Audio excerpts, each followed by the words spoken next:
My little Star Wars heart is very, very happy.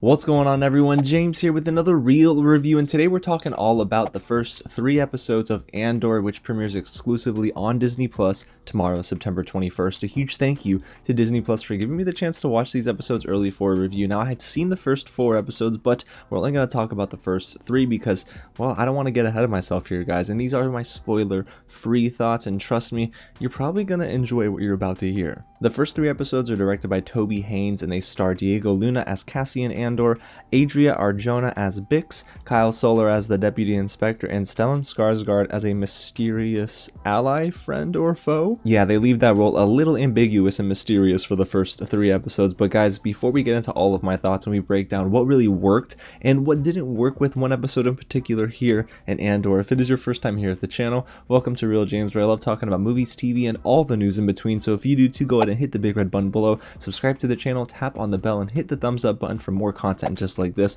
We're going to watch the first episode of Andor tomorrow, and we're also going to talk about the Dragon Prince a little bit this week, guys. We got some news coming up, and I'm sure you're not going to want to miss out because season 4 is shaping up to be one of the best seasons yet. And let me know down below in the comments, guys, if you're excited for Andor, and if you've already seen the first 3 episodes, which one was your favorite? Alrighty, y'all. Well, you know what? Let's get into the show now. And if you're unfamiliar of when this takes place, let's kind of dive into it. Andor is set 5 years before the events of Rogue One, a Star Wars story, and the era featured in Andor is filled with danger, deception, and intrigue, where Cassian Andor will embark on the path that is destined to turn him into a rebel hero. Now, I won't lie to you guys, this show is very bleak, and that's actually one of the things I love about it. So you know what, let's dive right into the positives, and I will be honest, from episode 1 all the way to episode 3, the show establishes one thing very well. This is not your average Star Wars show. The feel and tone of Andor is one thing that I really love, and that's not to say I don't enjoy the hopeful side of Star Wars. It's just nice to see it painted in a different light, because the Rebel story is one full of despair and a lot of sadness. Yeah, quite a bit of sadness, especially when we learn about Cassian Andor's past. But let me not go too far ahead here. I do love the way that everything is sort of expressed in this show so far. There's a lot of amazing moments of cinematography, the way they play with the lighting in this show, and technically speaking, this is one of the most solid Star Wars series yet. Toby Haynes really did assemble a great crew around him, and he's able to direct us through 3 episodes, and it feels like they're taking the approach of an arc, similar to the Clone Wars, where each arc was maybe 3 or 4 episodes long, but so far he's telling a pretty darn good story. And the script is written by Tony Gilroy, who actually did some work with the Bourne series, so this dude is not unfamiliar with a spy or espionage tale. There's not a lot of thrills, I will say, so far, but where it doesn't have thrills, it makes up for character development and heart. One of my favorite things about the show so far is that it takes its time in introducing us to these characters. There's a slow burn approach to each episode, and I am really loving how we're just kind of getting ingrained into the world. They're building it out, they're fleshing out our characters, and it really is a character study of Cassian Andor himself. So you know what, let's actually transition into the acting here, because there are some standouts, and it does start with Diego Luna as Cassian Andor.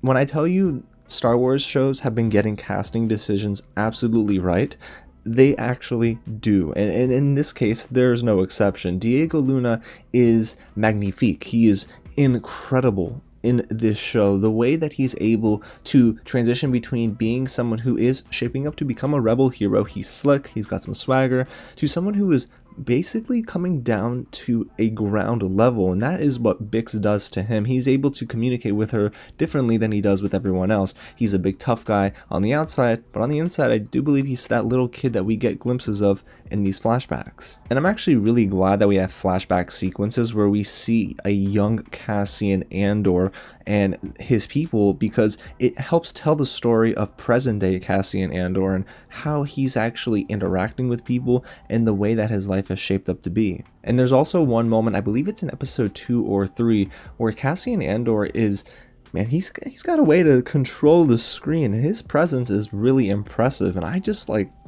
I'm just blown away. But I also wanted to shout out Adria Arjona, who plays Bix, because her acting, I mean, from episode 1 all the way to episode 3 is very believable. But again, the writing for her character is also incredibly strong. What she's able to do by letting us know that yes, Bix is a character who is a no-nonsense kind of character. She is a friend to Cassian and Andor, but don't play her. And then by episode 3, you start to see this sympathetic side, this empathetic side to her, where she just feels for someone in a certain moment. I can't spoil it, but you'll know when you get to episode 3.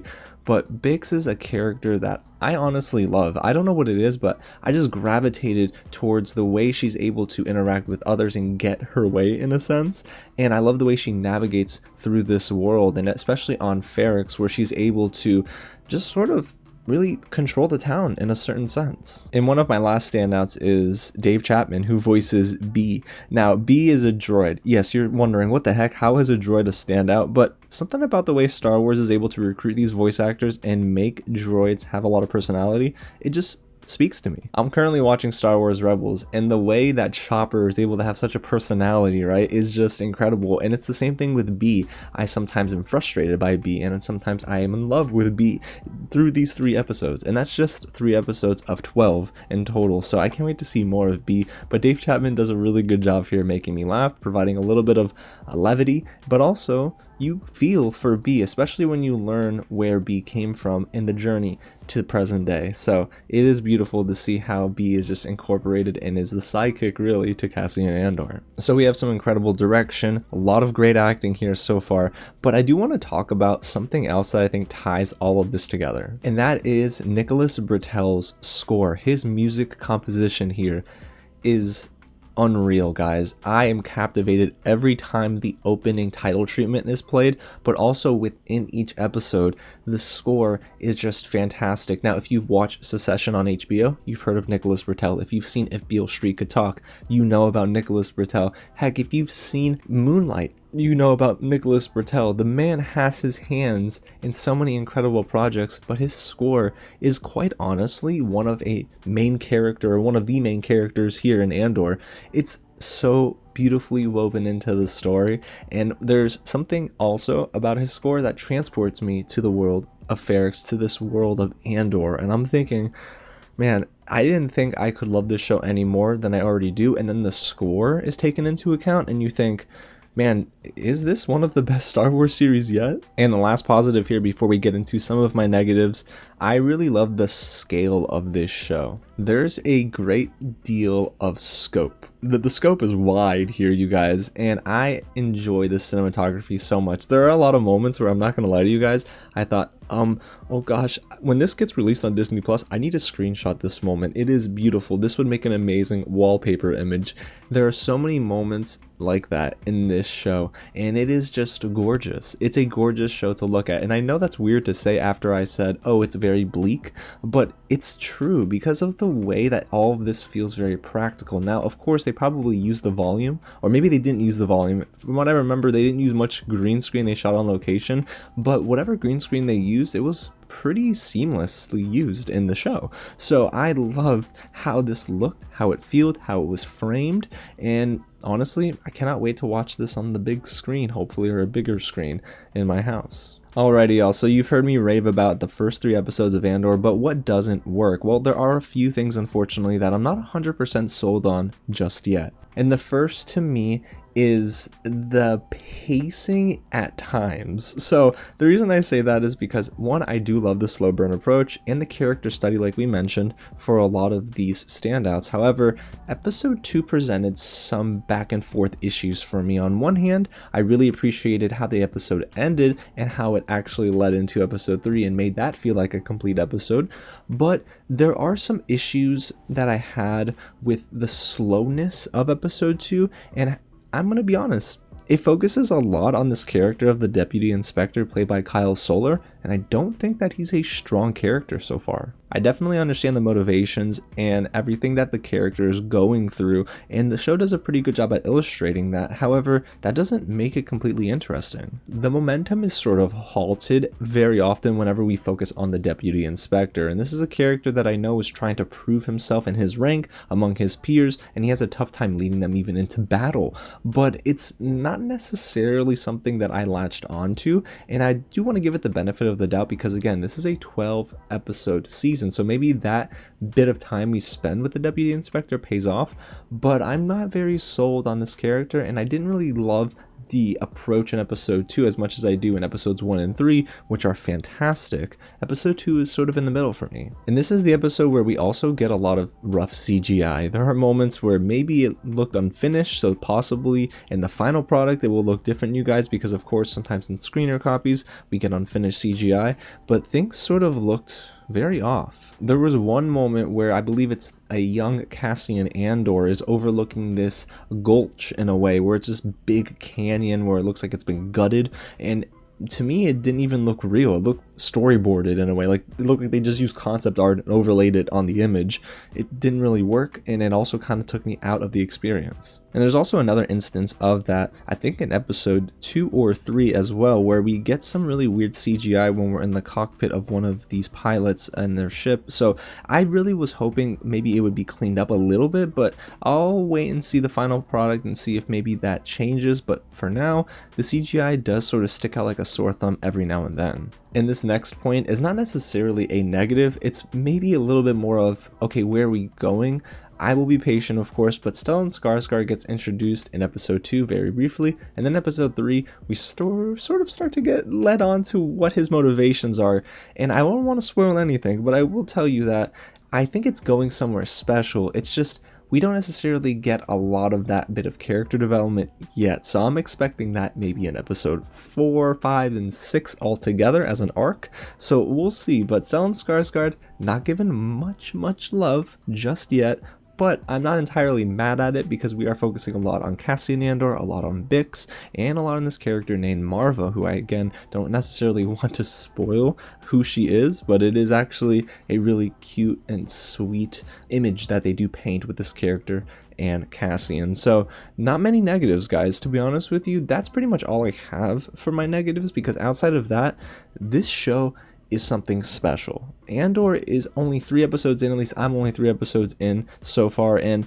wow, it's pretty beautiful. As someone who wasn't a big fan of Rogue One on first watch and second watch, it took me a third rewatch to really fall in love with the story and understand where they're going, and Andor just sort of compounds on that, and it just shows that if you are a fan of Rogue One, you're gonna be a fan of Andor. Tony Gilroy does such a good job writing each episode so far, even though 2 is sort of the exception to that rule. I really love how he's able to pull together a complete image, and man, does Andor just showcase how great Star Wars can be when you get into the nitty-gritty of the rebellion, of just like some blue-collar workers. Even like we are understanding so much about this world through Cassian Andor's eyes, and that is a huge plus. But it would not be as successful as it is if it wasn't for the acting of Diego Luna, who is just showcasing why he's one of the best in the game right now, and he's just giving a masterclass presentation on how to carry a story and do so sometimes without even speaking. It's the nuances in his acting, it's how he even just